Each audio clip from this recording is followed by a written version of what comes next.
Thank you again for coming to Yin Yang Gemini. I am John.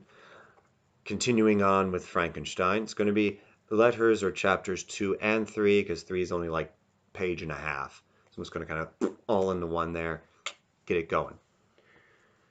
Letter 2 to Mrs. Seville, England. Archangel, 28th March, 17. How slowly the time passes here, encompassed as I am by frost and snow, yet a second step is taken toward my enterprise. I have hired a vessel, and am accompanied in collecting my sailors. Those whom I had already engaged appear to be men on whom I can depend, and are certainly possessed of dauntless courage. But I have one want which I have never yet been able to satisfy, and the absence of the object of which I now feel as a most severe evil. I have no friend, Margaret. When I am glowing with the enthusiasm of success, there will be none to participate my joy. If I am assailed by disappointment, no one will endeavor to sustain me in dejection. I shall commit my thoughts to paper, it is true, but that is a poor medium for the communication of feeling. I desire the company of a man who could sympathize with me, whose eyes would reply to mine. You may deem me romantic, my dear sister, but I bitterly feel the want of a friend. I have no one near me, gentle yet courageous, possessed of a cultivated as well as of a capacious mind, whose tastes are like my own, to approve or amend my plans. How such a friend would repair the faults of your poor brother. I am too ardent in execution and too impatient of difficulties, but it is still greater evil to me that I am self-educated.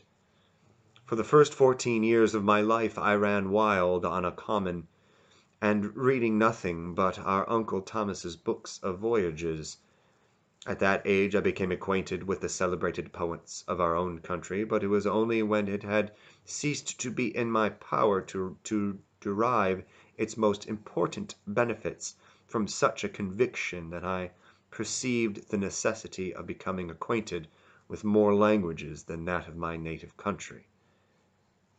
Now I am 28, and am in reality more illiterate than many schoolboys of 15. It is true that I have thought more and that my daydreams are more extended and magnificent, but they want, as the painters call it, keeping. And I greatly need a friend who would have sense enough not to despise me as romantic, and affection enough for me to endeavor to regulate my mind. Well, these are useless complaints. I shall certainly find no friend on the wide ocean, nor even here an archangel among merchants and seamen. Yet some feelings unallied to the dross of human nature beat even in these rugged bosoms. My lieutenant, for example, is a man of wonderful courage and enterprise. He is madly desirous of glory, or rather, to word my phrase more characteristically, of advancement in his profession. He is an Englishman, and in the midst of national and professional prejudices, unsoftened by cultivation, retains some of the noblest endowments of humanity. I first became acquainted with him on board a whale vessel. Finding that he was unemployed in the city, I easily engaged him to assist in my enterprise. The master is a person of excellent disposition, and is remarkable in the ship for his gentleness and the mildness of his discipline. This circumstance, added to his well-known integrity and dauntless courage, made me desirous to engage him. A youth passed in solitude, my best years spent under your gentle and feminine fosterage, has so refined the groundwork of my character that I cannot overcome an intense distaste to the usual brutality exercised on board ship.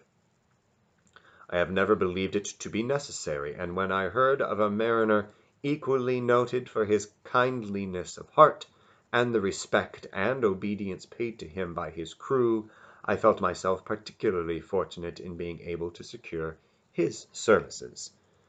I heard of him first in a rather romantic manner, from a lady who owes to him the happiness of her life. This, briefly, is his story. Some years ago he loved a young Russian lady of moderate fortune, and having amassed a considerable sum in prize money, the father of the girl consented to the match. He saw his mistress once, before the destined ceremony, but she was bathed in tears, and throwing herself at his feet, entreated him to spare her, confessing at the same time that she loved another, but that he was poor, and that her father would never consent to the union. My generous friend reassured the suppliant, and on being informed of the name of her lover, instantly abandoned his pursuit. He had already bought a farm with his money, on which he had designed to pass the remainder of his life, but he bestowed the whole on his rival, together with the remains of his prize money to purchase stock, and then himself solicited the young woman's father to consent to her marriage with her lover. But the old man decidedly refused, thinking himself bound in honor to my friend, who, when he found the father inexorable, quitted his country, nor returned until he had heard that his former mistress was married according to her inclinations. What a noble fellow! You will exclaim. He is so, but then he is wholly uneducated.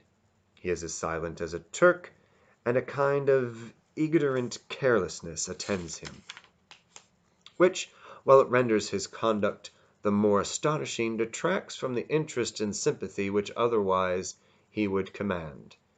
Yet do not suppose, because I complain a little, or because I can conceive a consolation for my toils which I may never know, that I am wavering in my resolutions. Those are as fixed as fate, and my voyage is only now delayed until the weather shall permit my embarkation. The winter has been dreadfully severe, but the spring promises well, and it is considered as a remarkably early season, so that, perhaps, I may sail sooner than expected. I shall do nothing rashly.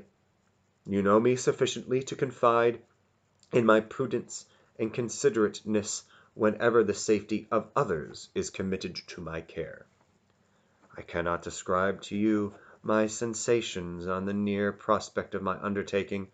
It is impossible to communicate to you a conception of the trembling sensation, half pleasurable and half fearful, with which I am preparing to depart.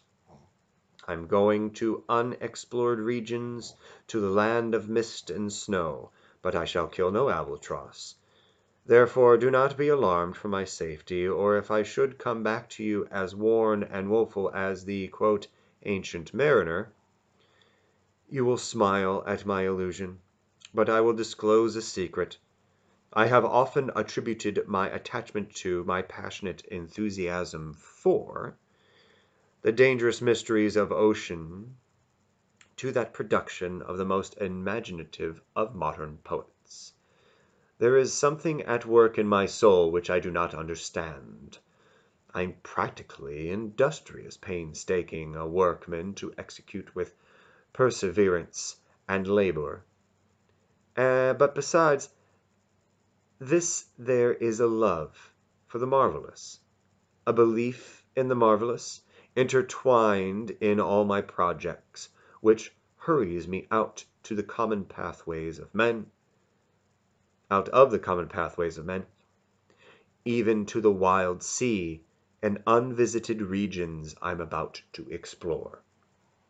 But to return to my dearer considerations, shall I meet you again after having traversed immense seas and returned by the most southern cape of Africa or America?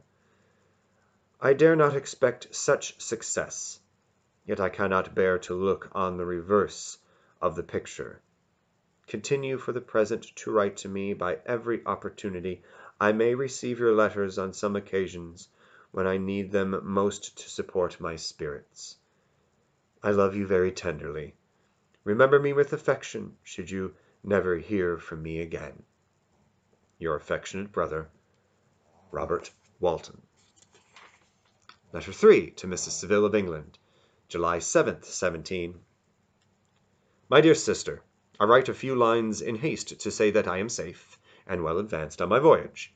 This letter will reach England by a merchantman now on its homeward voyage from Archangel, more fortunate than I, who may not see my native land, perhaps, for many years.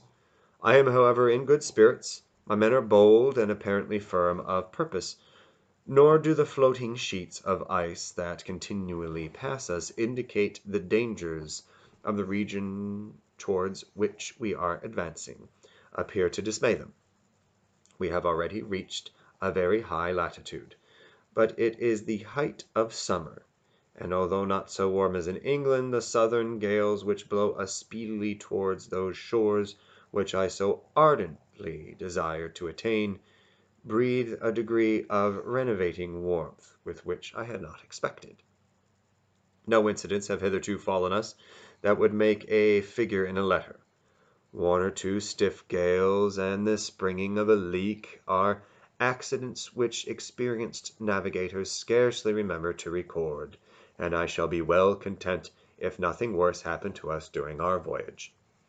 Adieu, my dear Margaret. Be assured that for my own sake as well as yours I will not rashly encounter danger. I will be cool, persevering, and prudent. But success shall crown my endeavors. Wherefore not? Thus far I have gone, tracing a secure way over the pathless seas, the very stars themselves being witnesses and testimonies of my triumph. Why not still proceed over the untamed yet obedient element? What can stop the determined heart and resolved will of man? My swelling heart involuntarily pours itself out thus, but I must finish. Heaven bless my beloved sister, R.W. And that's chapters or letters 2 and 3 of Frankenstein. Thank you for watching.